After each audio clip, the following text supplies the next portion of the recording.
we got a play fire. Roger, I got your calm down, buddy. We're gonna be down here. We're not doing it. And if nobody can do it, these guys can do it. So just relax. It'll be cool, okay? We live in a world of volatility, uncertainty, complexity, and ambiguity. It is in that environment of high speed, high stress chaos that you as a leader must make decisions, communicate those decisions, then ultimately execute those decisions. Your ability to do so will determine your success or failure. Welcome to Decide, Communicate, Execute. Time to lock and load. Here's Gene. Good afternoon, folks. Welcome to the 7th episode of Decide, Communicate, and Execute. Just like our announcer said, we live in a VUCA world, one of volatility, uncertainty, of complexity, and ambiguity. So how do you decide, communicate, and execute within that environment, this high-speed, changing, constantly changing environment? And that's what we're going to talk about today. We always start out with a short hip pocket trainer. In the Marines, every NCO carried around and every officer carried around a little notebook. And a whole lot of the teaching and the training was impromptu. It's right on the money. You'd stop in the middle of what you're doing and train the whole group. And that's what we want to do before we bring on our guest. I'm very excited about our guest that we have today. So as you're listening to this hip pocket trainer, I want you to embed that in your mind and then listen to what our guest has to say. So, Anna, if you'll put that next slide up there where I can take a look. I want to share with you, we've done this before. They're on a decision-making model, Boyd's OODA loop. This is actually how we make decisions. We observe what's going on in the environment. Then that passes through the next one, passes through our orientation. Then we make a decision. That decision is either analytical or intuitive. And then we take an action. And then it starts all over again. In business, it's not about doing that faster than the bad guy. It's very simple in the Marines. You see the bad guy. You're oriented as a Marine to eliminate bad guys. You make the decision that the bad guys must go, and then the bad guys go.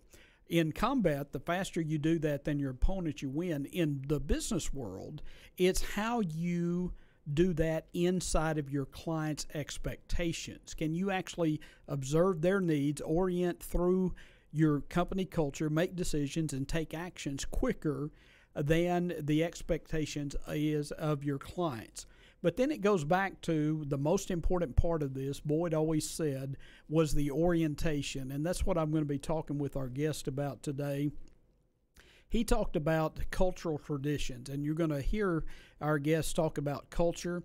I've said before, when it comes to genetic heritage, we all have strengths and weaknesses, not a lot we can do with that. How do you look and analyze? And you'll see in this that he took an industry and analyzed what was going on to it, and then synthesized a business model to totally and completely disrupt an industry. And then you constantly have new information. Hopefully your orientation will be different today than it was when you first heard the show. And then you have previous experience. So, and if you'll go to that next slide, it said the Marines have a Center for Lessons Learned. Their motto at the Center for Lessons Learned is Arma per Experientium, which means to strengthen or make ready for war through experience. Listen to how they define it. They said, amidst the high risk and uncertainty of combat, shared experience, especially lessons hard learned, should be promulgated laterally as quickly as possible so that the entire learning curve of the entire organization is elevated by the creativity or misfortune of the individual units. I am so excited to introduce my guest today and have him share with you his lessons of an entrepreneur. Ray Pekowski is the founder of the Expo Group, and I'll just name a few there. Some of these awards were for multiple years here, but just for time, I'm reducing it down. At one time there in the Inc. 500, he had the 28th fastest growing company in the USA. Baylor University has their great Hankomer, I'm not saying that right, School of Business. Their outfit was voted Texas Family Business of the Year. It's part of the Dallas 100, which is a very prestigious award that's awarded by the Caruth Institute for Entrepreneurship at SMU at their School of Business. He won the Byron Nelson Award for Irving Convention Center and Visitors Bureau, and Dallas Business Journal Top 25 Family-Owned Businesses.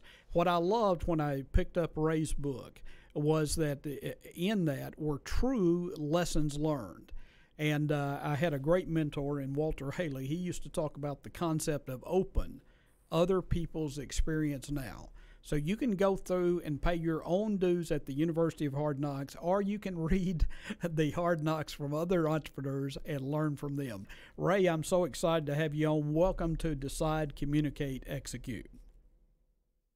Well, thank you, Gene. I'm honored to be here. Well, I understand you're way up in North Texas, somewhere in Colorado. Is that true today?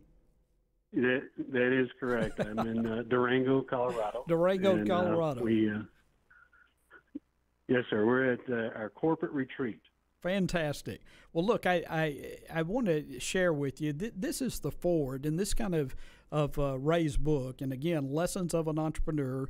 How to grow, take risk, and survive. And all of us in the entrepreneurial world understand this challenge.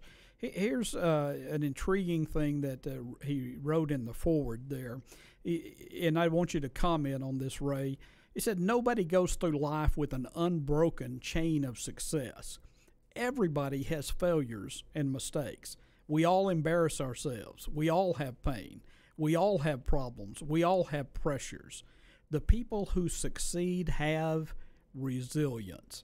Ray, there's a lot of theorists out there in the entrepreneurial world that kind of talk theory, and then you'll see books that kind of romanticize entrepreneurship. You wrote both about both the pleasure and the pain. Tell me your thought process when you started putting the book together, and what it was that you really wanted to get across, either to aspiring entrepreneurs or currently operating entrepreneurs.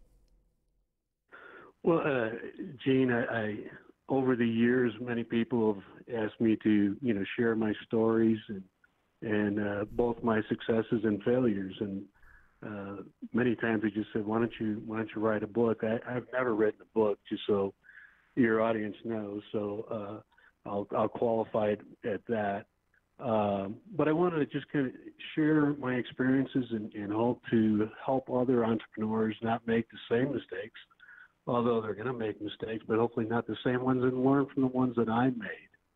I also wanted to give advice or lessons even for corporate directors, corporate managers.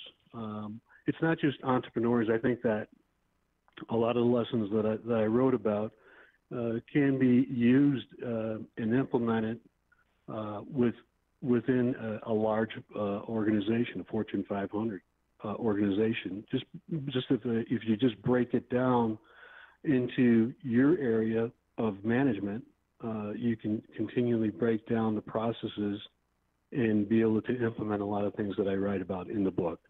Ray, that's a great point. These principles that you write about are timeless and do have really universal application, not only in multiple facets of business, but in life in general. Tell us, if you would, just kind of briefly there, the next 3, 4, 5 minutes, tell us the journey of the Expo Group and your journey on how you got the idea and how the concept was started.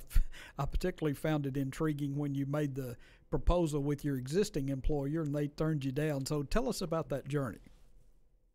Well, it was a process that I looked at, and I was in the business for probably at that time maybe 10 years, and noticed that there was continuous struggles and communication failures between the customers and ourselves as a supplier. And if you would, Ray, let me interrupt you just a second. Sure. Tell our folks what industry that was and what business you guys were in.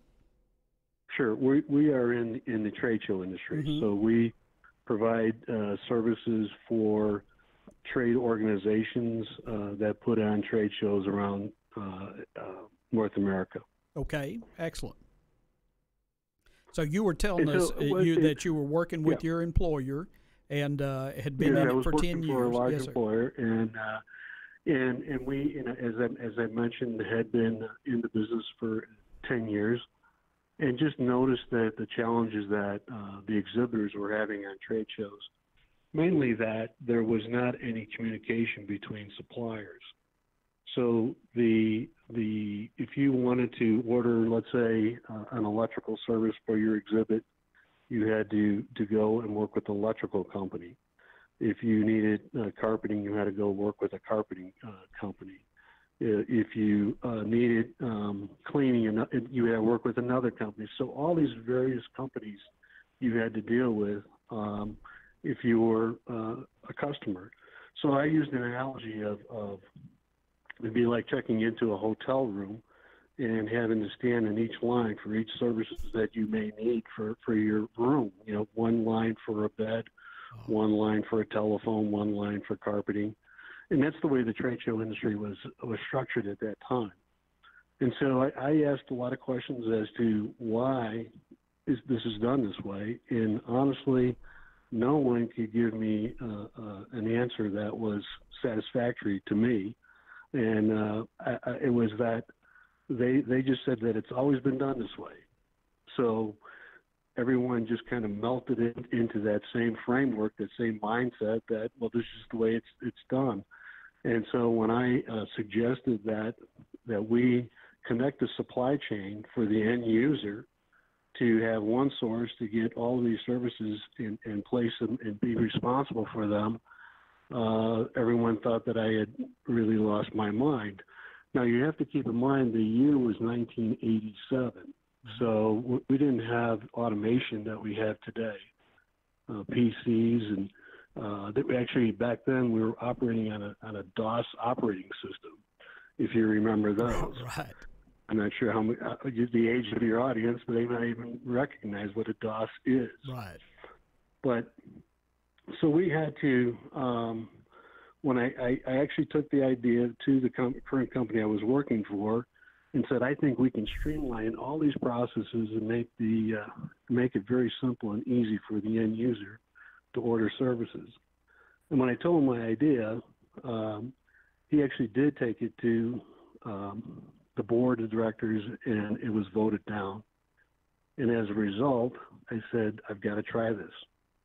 And so we were very successful, and it was definitely a need in the industry that we met, and we grew very rapidly as a consequence of putting all this together for the end user.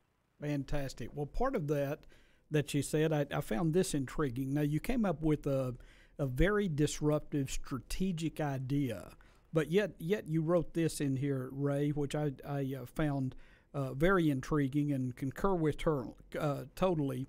You said whether you are a Fortune 500 company or a mere mom and pop family business, the cultural environment you create will dictate your success. Tell us about that.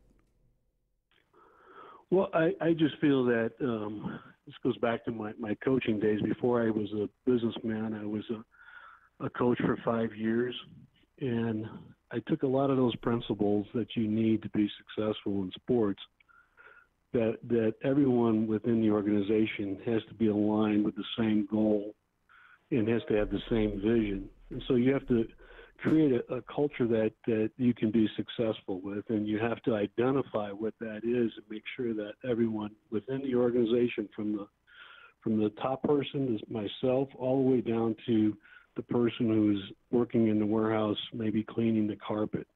It's important to develop that their job is just as important as any other job within the organization. So it's a culture that we developed of need, of being together, of being a family, one large extended family is the way we operate our company. Even to this day, as large as we are, we still follow those same principles. And so we have an acronym that we use for our culture. We call it ICE, and that's integrity, compassion, and excellence. And within that, we have subsets that identify what our core values are. And we live by those core values. And first comes our internal customer, and that's our employees.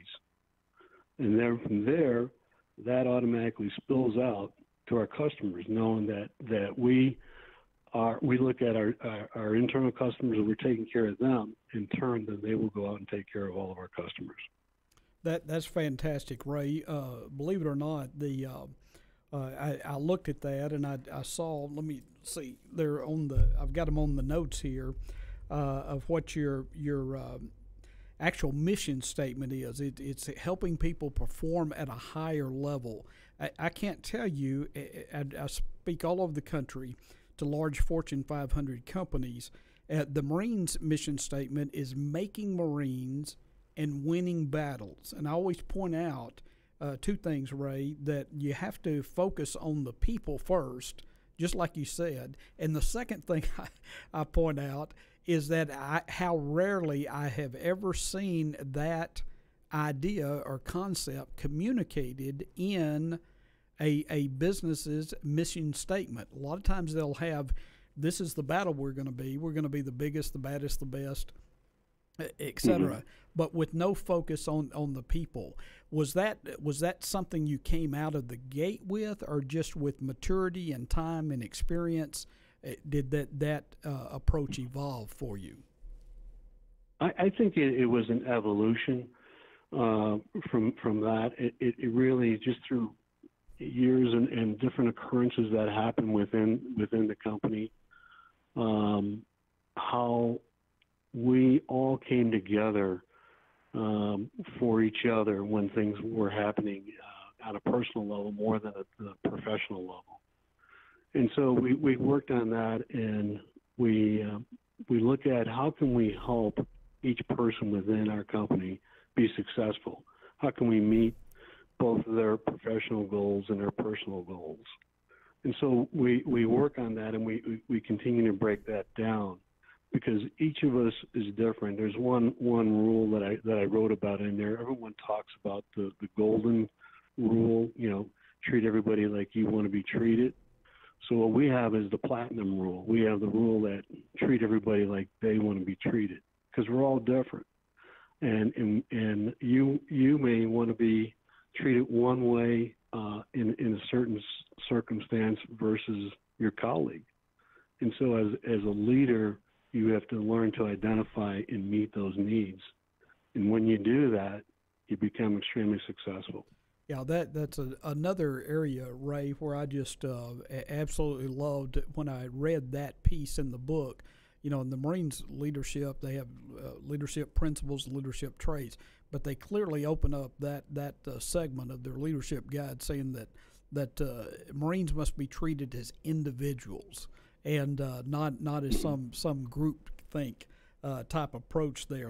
That's fantastic. You have not only built a great company, but George Gendron, former editor-in-chief of Inc. magazine, Ray, said that the overwhelming majority of small business owners create zero equity for themselves. When their company comes up time to sell, they find that it's worthless. They have, in essence, the more valuable the owner is to the day-to-day operation of the job or the day-to-day operation of the business. When the business transitions, many times there's just no value there. You've successfully done that with your family. Tell me about that process and incorporating family into the business and the unique challenges that can create. Sure. Well, first of all, I concur with that statement. Many times small enterprises, everything is dependent on the founder, and for myself, that was no different for many, many years. And we knew that in order for us to grow and continue to grow, we had to transition that and not become solely dependent on myself. And So when I first started the company, there was no intention for me to set up a family legacy company. That wasn't first and foremost in my mind. But as our children grew, there was our oldest son took a very liking to the industry, and he has been with us since 1995. In addition to that, what we did is I went out and found what I refer to as a family business consultant. Mm-hmm. So what he was able to do for us was we had certain rules within our family, and one of those rules is that we did not talk about the business at family functions. So we wanted to keep those two things separate. However, we wanted to create an environment and a venue to where that's all we talked about was the business and where the future was for them, as well as any offspring that were going to come from that.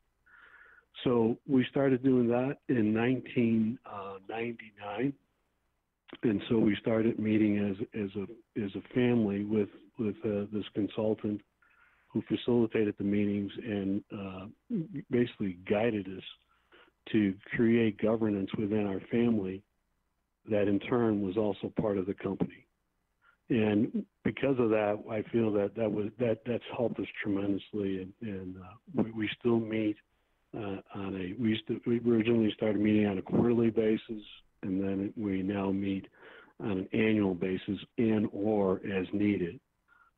So, for example, if a certain circumstance comes up to where we're going to acquire another company or maybe open up in another city, we'll bring the family together and make sure that there's a clear understanding of what we're doing and why we're doing it. We also do that within our company, so that with our employees, we let them know we don't just go out and arbitrarily do things. Because I think the most important thing, and you mentioned that in the beginning, is communicate. So you cannot over communicate, in my opinion. So you want to make sure that everyone within the organization understands why we're doing it, what the purpose of it is, and how this will help us in the long term, even though there may be some sacrifices to get there. Excellent. Well, Stephen M.R. Covey, Little Covey, said that he asked this question, do you trust your boss? And he said the answer to that is probably the most key indicator of performance within a company. How do you create that culture of trust? That culture of trust in that OODA loop we talked about, observe, orient, decide, act. When that culture's there, and that's exactly what you guys did. You'll speed it up. You got inside the client's expectations. You exceeded them. You moved very quickly. But the trust is kind of the lubricant that makes that whole loop really work. How do you go about creating that culture of trust within an organization? Well, I would say that in every successful relationship, whether that's a marriage or a business, I always say that there's two components to having a successful relationship, and that's trust, but the other part is forgiveness. Mm-hmm. So we are all imperfect people, and so I think how we built trust was that people went out and we engage them to go ahead and try things knowing that they were going to have the support of their management and ownership. And that, yes, there was going to be mistakes, but we moved past those and just continue to evolve and develop that relationship. And it gets deeper and deeper, as things move in longer term, that knowing that I'm there for their best interest, not to take advantage of them. And once people understand that and recognize that I really care, or our management really cares about them, the whole world changes. Absolutely. That's how we built it. That's phenomenal, Ray. You mentioned marriage there. I had for years thought that I was kind of the reigning king there, in the fact that I had met my beautiful bride, and from the time I met her to the time I put a ring on her was 90 days. And here we are 30, forgive me, dear, 30-something years later, and it's still rocking and rolling. You beat me on that, so that's outstanding.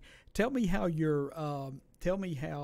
Ray, your faith has impacted the business world, and for business owners and leaders that are looking to live out their faith in the marketplace. What kind of insights would you give them? Well, I was fortunate enough to read a book that was written by the chairman of ServiceMaster called "The Soul of the Firm," and I'd highly recommend that for anyone that is a faith-based or faith-friendly company. My faith is been, I believe that everything that I've done to this day in my life, I was fulfilling and serving the purpose that I was created for. And we openly in our company, as a result of me reading his book, and it gave me so much courage to go out and what I'll say be public in our thoughts and our beliefs. And so we publicly disclose that, to any new employee coming into the company, that we are faith friendly. We have quarterly prayer meetings, and those are unbelievably moving, because we all come to work every day, and we all leave a home or a household, and our problems don't end when they walk inside the doors of our company. So we recognize that, and so that's also part of building the culture. When we have these prayer meetings, they're very, very moving experiences, because people talk about trust. They trust that they can share what's going on in their personal life and ask for everyone in the group to pray for them. It's that, and I would say that just identifying and getting in groups of other CEOs that are faith-based or faith-friendly. I would highly recommend that if that's in your demeanor or your culture, if you want to build that. Well, Ray, that's fantastic. Our time has just absolutely flown by here. Major General Jim Williams, who's a great friend and a believer, and as the commanding general of the 4th Marine Division, used to sign all of his emails with, "It's all about love." And I challenge people, and you've been living proof of that.